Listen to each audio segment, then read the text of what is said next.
Have you ever promised yourself a big change and watched it fade in a few weeks? You plan to exercise, wake up earlier, or finally read that book, and then life happens. James Clear's Atomic Habits explains why that happens and what to do instead.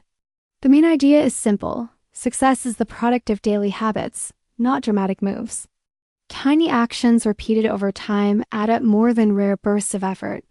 This is not motivation talk. It is a practical step-by-step method anyone can use. Start with a short story, Imagine someone sets a goal on January 1st to run 3 times a week. At first, they're excited. They run twice the first week, 1 time the second week. Then they stop. Why? Goals are powerful, but they don't change the environment or the systems that produce behavior. Habits do. Habits are the invisible architecture of our daily life. Change the architecture and the life that grows out of it will be different. Every habit follows a simple loop. There is a cue which triggers the brain. There is a craving, the desire for a change in state. There is the response, the action you take. And finally, there is the reward, the benefit you get that teaches the brain to repeat the action. This loop is not only theoretical, it explains why you check your phone, why you reach for a snack, and why you skip the gym. If you want to change behavior, change one or more parts of the loop. Clear organizes his method into 4 easy rules. If you want to build a habit, make it obvious, make it attractive, make it easy, and make it satisfying. If you want to break a habit, invert those rules. Make the cue invisible, the habit unattractive, the action hard, and the result unsatisfying. These 4 rules are a toolbox you can use for anything from sleeping better to learning a new skill. First, make it obvious. The world is full of cues. Your environment constantly nudges you. So shape your environment to nudge you positively. If you want to read more, keep a book where you relax. If you want to drink more water, put a filled bottle on your desk. A very useful technique is habit stacking. Habit stacking means attaching a new habit to an existing one. Use the formula. After current habit, I will new habit. For example, after I brush my teeth, I will meditate for 2 minutes. Or after I pour my morning coffee, I will write 1 sentence. The existing habit is the anchor. The new habit rides on it. This makes the cue obvious and specific. Another tool is the implementation intention. Use a simple sentence. When X happens, I will do Y. For example, when the clock hits 7 a.m., I will walk for 5 minutes. When I sit down at my desk, I will write for 10 minutes.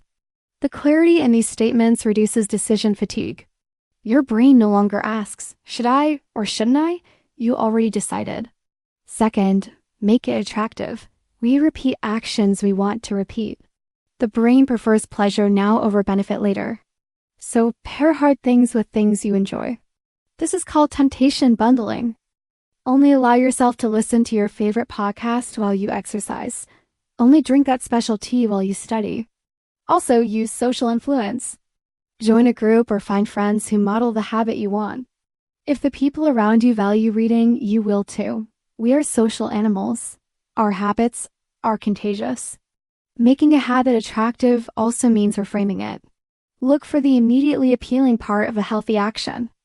If you want to eat healthier, focus on the taste and energy you get, not on the restriction. If you want to work better, see the satisfaction of finishing one focused task. Reframing changes the craving that drives the loop. Third, make it easy.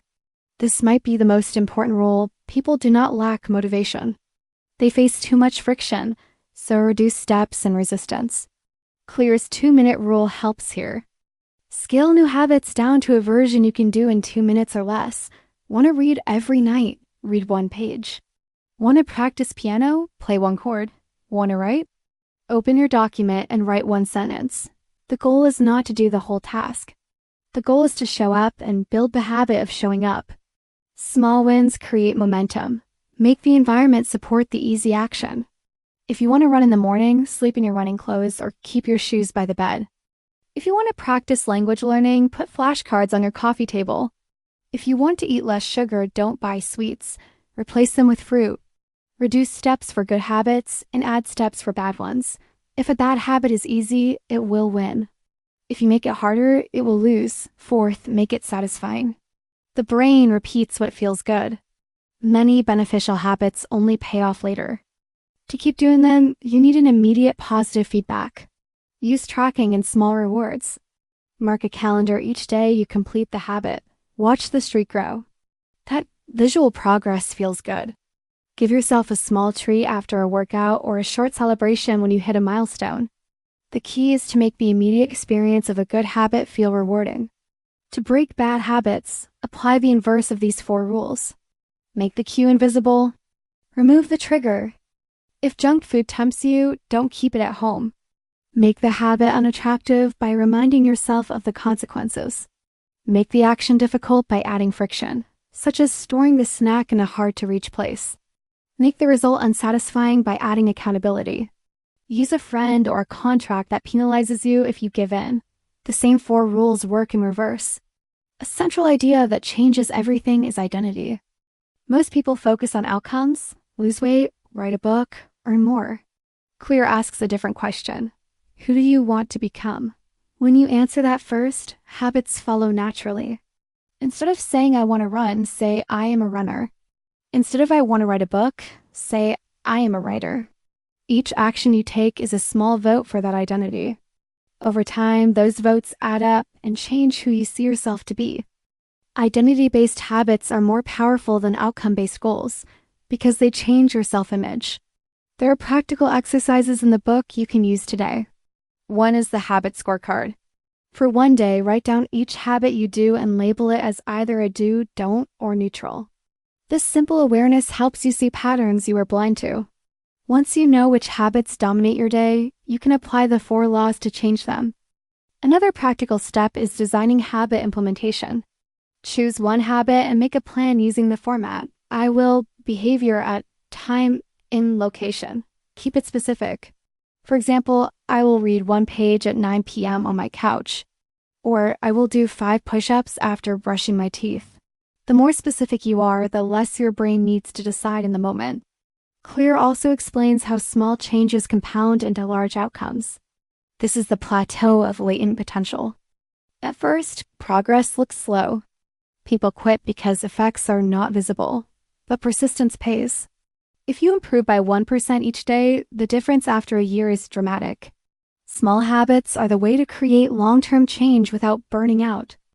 Now let's explore examples across different parts of life so you can see how these rules work in practice.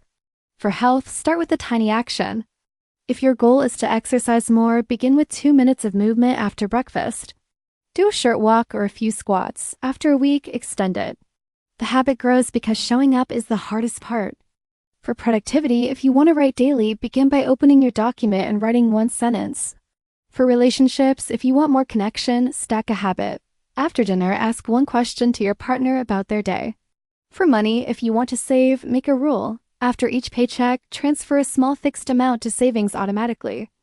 Automation removes the need for daily decisions. Temptation bundling works well when you combine a habit you want with one you need. For example, allow yourself to watch a favorite show only while on the treadmill, or only listen to a special audiobook while you clean. This makes the needed habit attractive because it is paired with immediate pleasure. Social environment shapes habits strongly. If you join a group of people who do what you want to do, you will likely adopt those habits.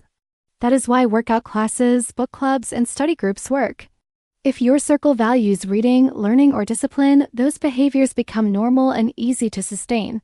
Choose your environment and friendships with intention. Tracking systems help maintain progress. A habit tracker can be as simple as a calendar or a checklist. Mark each day you complete the habit. Seeing the chain of successes motivates you to keep it going. The visual feedback is immediate and satisfying. Another powerful tool is an accountability partner. Tell someone your plan and check in with them. Knowing someone will ask about your progress increases the cost of failure and the chance of success. Clear warns about common traps. 1 is the all-or-nothing mindset. People believe if they cannot do it perfectly, they will not do it at all. This kills consistency. Instead, aim for the minimum viable habit. Do a smaller version of the habit rather than skipping it. Another trap is focusing on goals instead of systems. Goals are fine, but systems create the daily behaviors that produce results. Build systems that support the kind of person you want to become.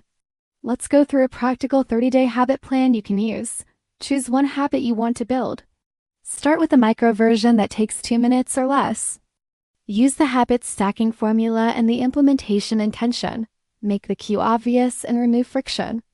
Track every day on a calendar. Use temptation bundling to make it attractive and add a small reward to make it satisfying. After 7 days, review how it feels and increase the time or intensity slightly if it feels easy. After 30 days, you will likely notice a real change in behavior and identity. Here are common questions people ask in short answers. How long does it take to form a habit?